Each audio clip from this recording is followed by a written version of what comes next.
ओम सूर्याय नमः। प्रभु भक्ति की कथाओं का लगातार आनंद लेते रहने के लिए कृपया चैनल को सब्सक्राइब अवश्य कर लें। वीडियो पसंद आए तो लाइक और शेयर भी किया करें। आज के दिन गुरु प्रदोष का व्रत रखा जाएगा। गुरु ग्रह भगवान विष्णु व बृहस्पति देव को समर्पित है। इसके साथ ही प्रदोष व्रत भगवान शिव को समर्पित हैं। इन दोनों का संयोग होने पर यह अति शुभ दिन बन जाता है और गुरु प्रदोष व्रत करने से भगवान शिव के साथ साथ भगवान विष्णु की कृपा भी प्राप्त होती है। भगवान विष्णु व भगवान शिव का आशीर्वाद एक साथ प्राप्त करने के लिए आज हम ज्येष्ठ महात्म्य शुरू करने से पहले गुरु प्रदोष व्रत कथा का श्रवण करेंगे। गुरु प्रदोष त्रयोदशी व्रत करने वाले को 100 गायें दान करने का फल प्राप्त होता है तथा यह सभी प्रकार के कष्ट और पापों को नष्ट करता है। इस व्रत की कथा का श्रवण करने से यानी सुनने से ऐश्वर्य और विजय का शुभ वरदान मिलता है। गुरु प्रदोष व्रत शत्रुओं का विनाश करने वाला भी माना गया है। श्री सूत जी के अनुसार यह अति श्रेष्ठ शत्रु विनाशक भक्ति प्रिय व्रत है। एक बार इंद्र और वृत्रासुर की सेना में घनघोर युद्ध हुआ। देवताओं ने दैत्य सेना को पराजित कर नष्ट भ्रष्ट कर डाला। यह देख वृत्रासुर अत्यंत क्रोधित हो स्वयं युद्ध को उद्यत हुआ। आसुरी माया से उसने विकराल रूप धारण कर लिया। सभी देवता भयभीत हो गुरुदेव बृहस्पति की शरण में पहुंचे। बृहस्पति महाराज बोले, पहले मैं तुम्हें वृत्रासुर का वास्तविक परिचय दे दूं। वृत्रासुर बड़ा तपस्वी और कर्मनिष्ठ है। उसने गंधमादन पर्वत पर घोर तपस्या कर शिवजी को प्रसन्न किया। पूर्व समय में वह चित्ररथ नाम का राजा था। एक बार वह अपने विमान से कैलाश पर्वत चला गया। वहां शिवजी के वाम अंग में माता पार्वती को विराजमान देख वह उपहास पूर्वक बोला, हे प्रभु, मोह माया में फंसे होने के कारण हम स्त्रियों के वशीभूत रहते हैं, किंतु देवलोक में ऐसा दृष्टिगोचर नहीं हुआ कि स्त्री आलिंगनबद्ध हो सभा में बैठे।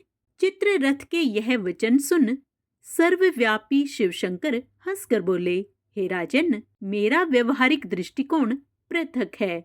मैंने मृत्युदाता कालकूट महाविष का पान किया है, फिर भी तुम साधारण जन की भांति मेरा उपहास उड़ाते हो।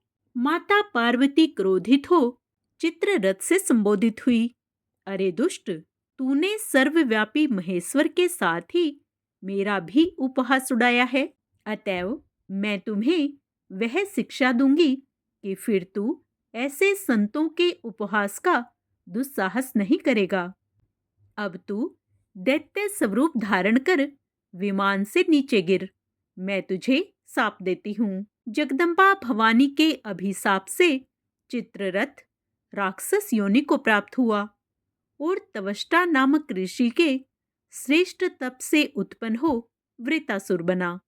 गुरुदेव बृहस्पति आगे बोले, वृत्रासुर बाल्यकाल से ही शिव भक्त रहा है, अतः हे इंद्र, तुम बृहस्पति प्रदोष व्रत कर शंकर भगवान को प्रसन्न करो। देवराज ने गुरुदेव की आज्ञा का पालन कर बृहस्पति प्रदोष व्रत किया। गुरु प्रदोष व्रत के प्रताप से इंद्र ने शीघ्र ही वृत्रासुर पर विजय प्राप्त कर ली और देवलोक में शांति छा गई। अतः प्रदोष व्रत हर शिव भक्त को अवश्य ही करना चाहिए। ओम नमः शिवाय। हर हर महादेव। ज्येष्ठ मास का 13वां अध्याय आरंभ करते हैं। स्कंद जी कहने लगे कि हे ब्राह्मणों, जब इंद्र ने यज्ञ का सब वृतांत विष्णु जी से कहा, तब भगवान विष्णु मन से ध्यान कर इंद्र से निश्चिंत होकर बोले कि हे इंद्र, मुझको और समर्थ शिवजी को उन लोगों ने नहीं बुलाया, इसलिए मैं तुमसे एक उपाय बताता हूँ, तुम उस उपाय को करो। हे सुमत, मैं तुमको अदृश्य करने वाली विद्या देता हूँ। तुम पवित्र होकर उस विद्या को ग्रहण करो और निर्भय होकर फिर जाकर विधि से उस विद्या का जाप करो। सावधानी से यज्ञ के घोड़े का हरण करो और उसी तरह मौनपूर्वक कपिल ऋषि के आश्रम में जाओ। सब देखकर यज्ञ के घोड़े को रखकर स्वर्ग में जाकर पूर्ववत अपना काम करो, अन्यथा यज्ञ के बल से बलान्वित होकर वे सबको मारेंगे। भगवान के वचन सुनकर इंद्र ने विधिवत स्नान किया और अदृश्यकारिणी विद्या को ग्रहण किया। प्रथम मधुसूदन भगवान को प्रणाम किया और पूछा कि भगवान कपिल मुनि कहाँ पर हैं? श्री विष्णु भगवान कहने लगे कि कलिंग देश से पूर्व की तरफ पृथ्वी के अंदर गुफा में कपिल ऋषि ने पाताल के समान भूग्रह अर्थात तय खाना बना रखा है। उसी भूग्रह में ध्यान की अवस्था में होकर कपिल मुनि वहीं रहते हैं। विष्णु भगवान के वचन सुनकर इंद्र यज्ञ के घोड़े के पास गए और भगवान विष्णु के उपदिष्ट विद्या का ऋषि देवता के सहित जप करते हुए यज्ञ के घोड़े को लेकर शीघ्र चले गए, परंतु यह वार्ता किसी को कुछ मालूम न हो सकी। एकांत में ध्यान मग्न कपिल मुनि को देखकर इंद्र ने विधि पूर्वक प्रणाम किया और यज्ञ के घोड़े को वहां बांधकर इंद्र अपने स्वर्ग को चले गए, परंतु मन में फिर भी शंका बनी ही रही। इधर यज्ञ के घोड़े के हरण हो जाने पर उसके रक्षक एक साथ अज्ञान से मोहित होकर सबों ने राजा से आकर कहा कि हे राजन, यज्ञ का घोड़ा कहाँ गया तथा उसे कौन हर कर ले गया, यह हम नहीं जानते। रक्षकों के वचन सुनकर सगर पुत्र यज्ञाश्व की खोज में 10 दिशाओं को गए। समस्त पृथ्वी तल के भाग को देखकर देवलोक देखने के लिए स्वर्ग को आए। इसके पश्चात नक्षत्र लोक गए और इंद्र की पुरी को गए। संशय में पड़कर व्याकुल सगर पुत्र इंद्र के प्रत्येक ग्रह में और दूसरों के ग्रह तथा नगर में अटारी समस्त साला वन उपवन दिक्पालों के लोक तदंतर ब्रह्मलोक कैलाश हिमवान तथा अनेकों मेरु पर्वत समस्त गुफा और शिखर गंधर्वलोक यज्ञलोक तदंतर विष्णु लोक में भी गए। इस प्रकार सगर पुत्र सब लोकों में घूमे, परंतु यज्ञ के घोड़े का कहीं पता नहीं लगा। फिर वह पाताल लोक में गए और 7 पातालों को देखा। फिर वह निराश होकर अपने शिविर में गए। सब दुखी होकर प्राण त्यागने को तैयार हो गए और सब काल से प्रेरित होकर पृथ्वी को खोदने लगे। अकस्मात उस विवर से मिला हुआ 100 योजन के विस्तार में इंद्रालय के समान और मनुष्यों से रहित दिव्य गहरी गुफा को देखकर सबके सब उस गुफा में चले गए। वहां जाकर कमल की रस्सी से बंधा हुआ यज्ञ के घोड़े को देखा और वहां पर ध्यान में मग्न कपिल ऋषि को भी देखा, जो कि केवल मन से ही सृष्टि संहार साप और अनुग्रह करने वाले हैं। कपिल मुनि के प्रभाव से उन मूर्ख सगर पुत्रों ने कपिल मुनि को चोर समझकर कहा कि इसी ने घोड़ा चुराया है और अब भय से यहाँ ध्यान लगाकर बैठ गया। हम लोगों के भय से पृथ्वी के नीचे घर बनाकर ऋषि के समान बैठा है। इस दुष्ट को अच्छी तरह बांधकर राजा सगर के पास ले चलेंगे। यह कहकर उन सूरवीर सगर पुत्रों ने बड़ा कोलाहल किया और कपिल मुनि को बांध दिया तथा कुछ लोगों ने उन पर प्रहार भी किया। ध्यान को त्याग कर ज्यों ही कपिल मुनि ने उनकी ओर देखा, त्यों ही वे सगर के पुत्र कपिल मुनि की नेत्रा अग्नि से जलकर भस्म हो गए। वे इस प्रकार सगर पुत्रों का नाश हुआ। गुरुवार का दिन देवों के देव गुरु बृहस्पति को समर्पित है। वे इस दिन भगवान विष्णु की पूजा करने का विधान है। गुरुवार की कथा के अनुसार किसी गांव में एक साहूकार रहता था, जिसके घर में अन्न, वस्त्र और धन की कोई कमी नहीं थी, परंतु उसकी स्त्री बहुत ही कृपण थी। किसी भिक्षुक को कुछ देती नहीं थी, सारा दिन घर के कामकाज में लगी रहती। एक समय एक साधु महात्मा बृहस्पतिवार के दिन उसके द्वार पर आए और भिक्षा की याचना की। स्त्री उस समय घर के आंगन को लीप रही थी। इस कारण साधु महाराज से कहने लगी कि हे महाराज, इस समय तो मैं घर लीप रही हूँ, आपको कुछ नहीं दे सकती, फिर किसी दिन आना। साधु महाराज खाली हाथ चले गए।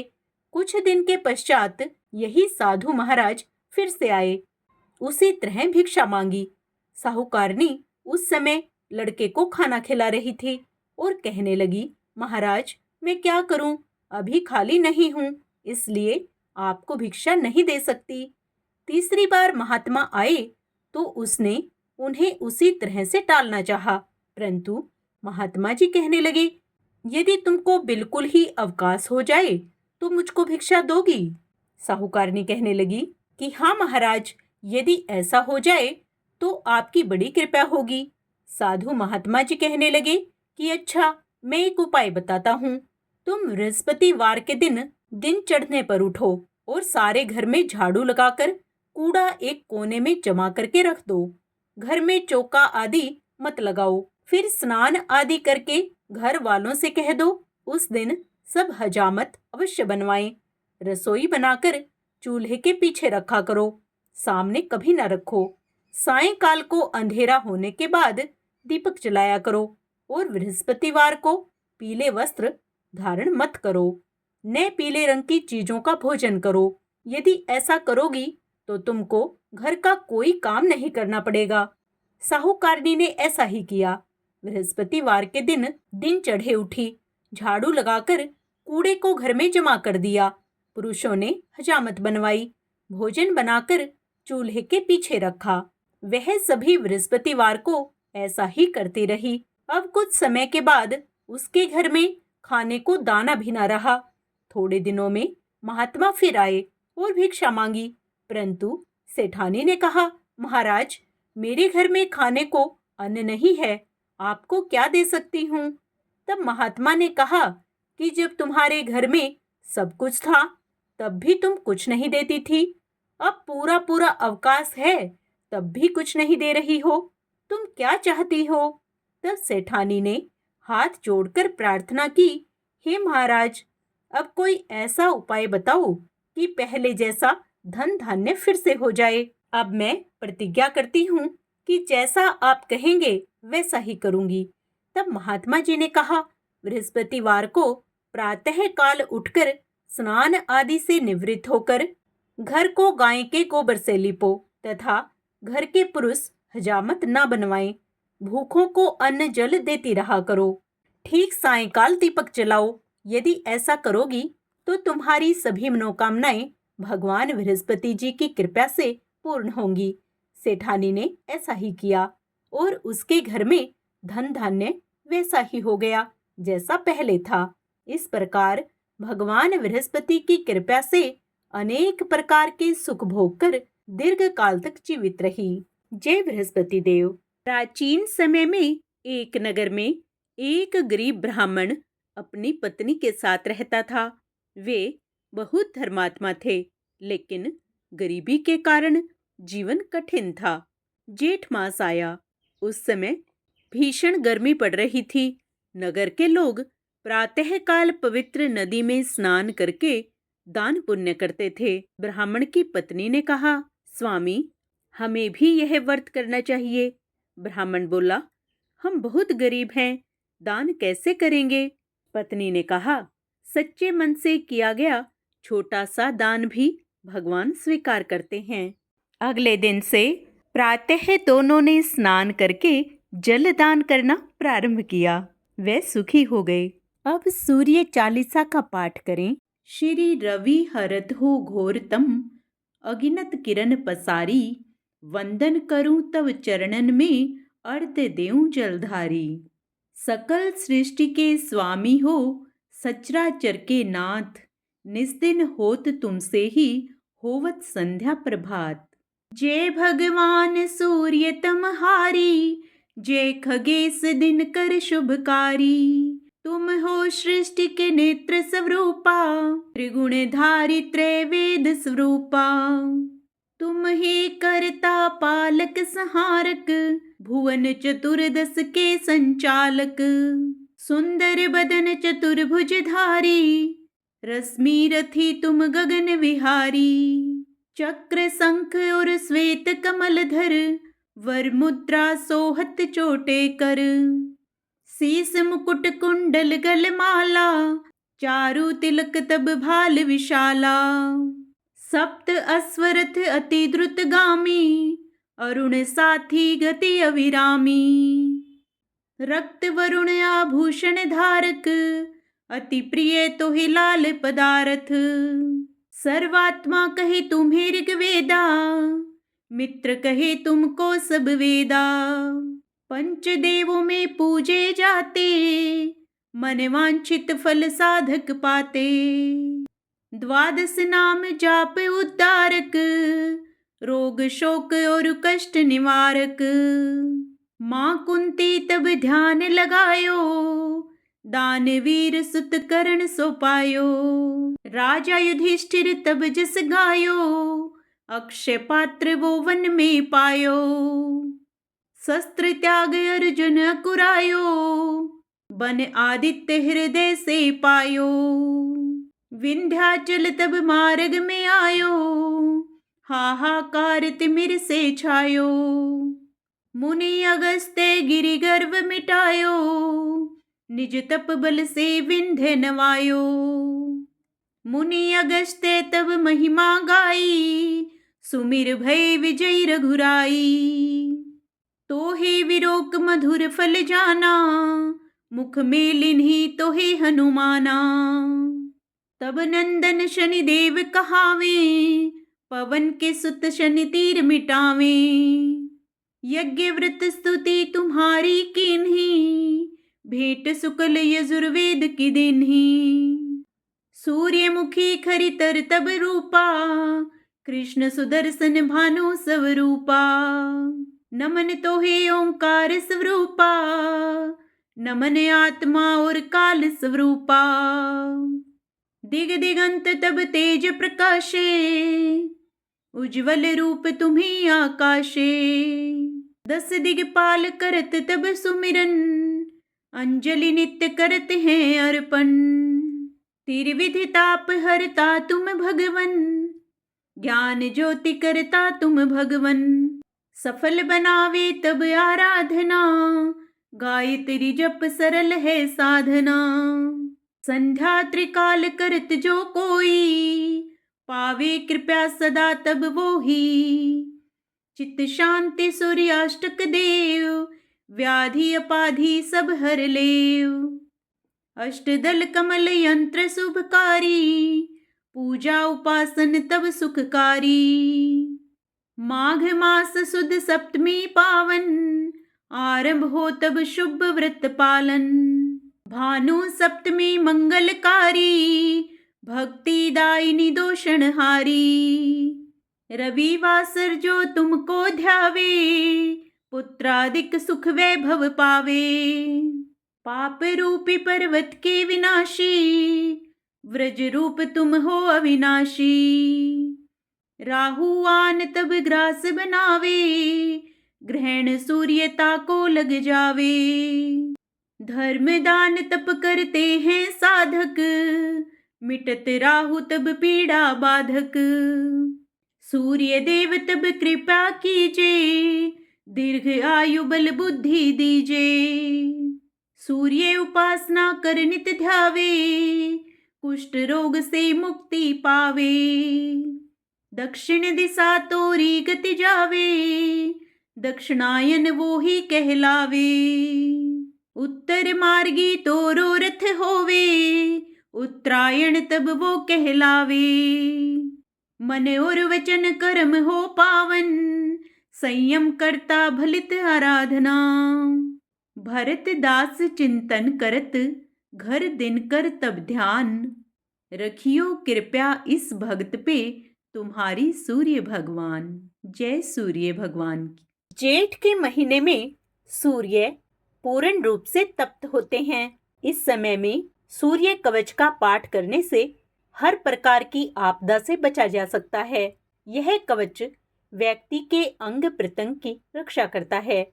यह कवच संपूर्ण रूप से सौभाग्य और दिव्यता प्रदान करता है, यश और पराक्रम देता है। आइए अब सूर्य कवच का पाठ करें। याज्ञवल्क्य जी बोले, हे मुनि श्रेष्ठ, सूर्य के शुभ कवच को सुनो, जो शरीर को आरोग्य देने वाला है तथा संपूर्ण दिव्य सौभाग्य को देने वाला है।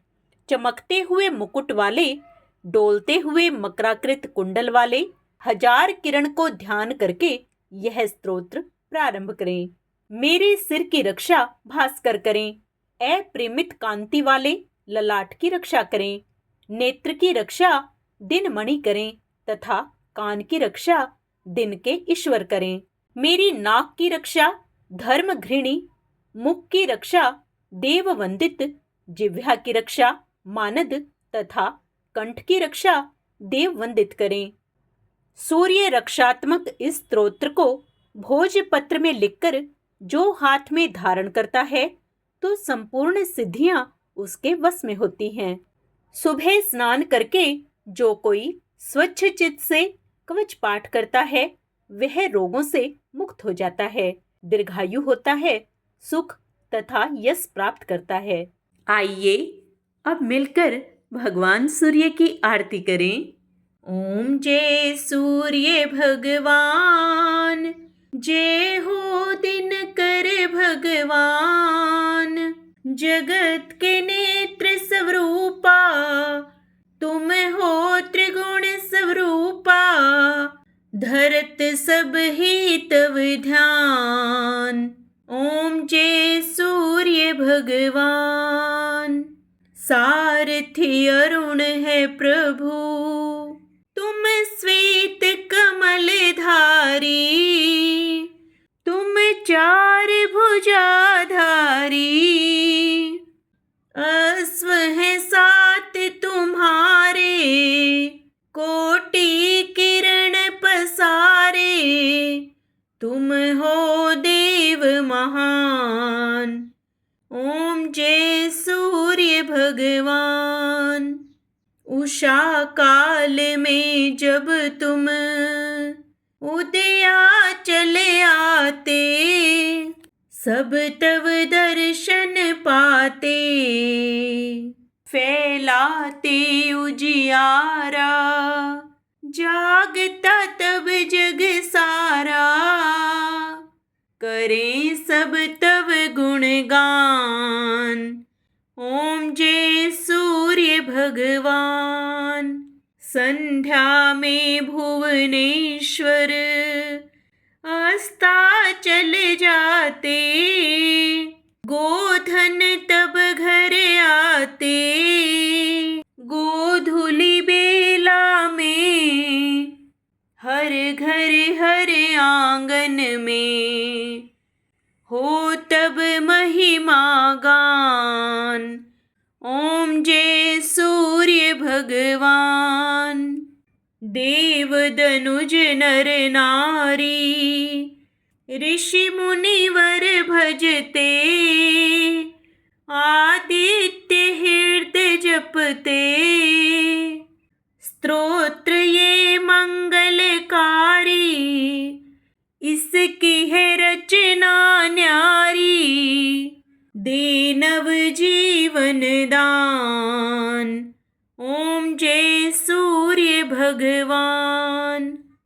तुम हो त्रिकाल रचिता, तुम जग के आधार। महिमा तब अपरम पार, प्राणों का सिंचन करके भक्तों को अपने देते। बल बुद्धि और ज्ञान, ओम जय सूर्य भगवान। भूचर जलचर खेचर सबके हो प्राण तुम्ही, सब जीवों के प्राण तुम्ही। वेद पुराण बखाने धर्म सभी तुम्हें माने, तुम हो सर्वशक्तिमान। ओम जय सूर्य भगवान। पूजन करती दिशाएं पूजे 10 दिक्पाल, तुम भुवनों के प्रतिपाल। ऋतु में तुम्हारी दासी, तुम शाश्वत अविनाशी। शुभकारी अंशुमान। ओम जय सूर्य भगवान। ओम जय सूर्य भगवान। ओम सूर्याय नमः।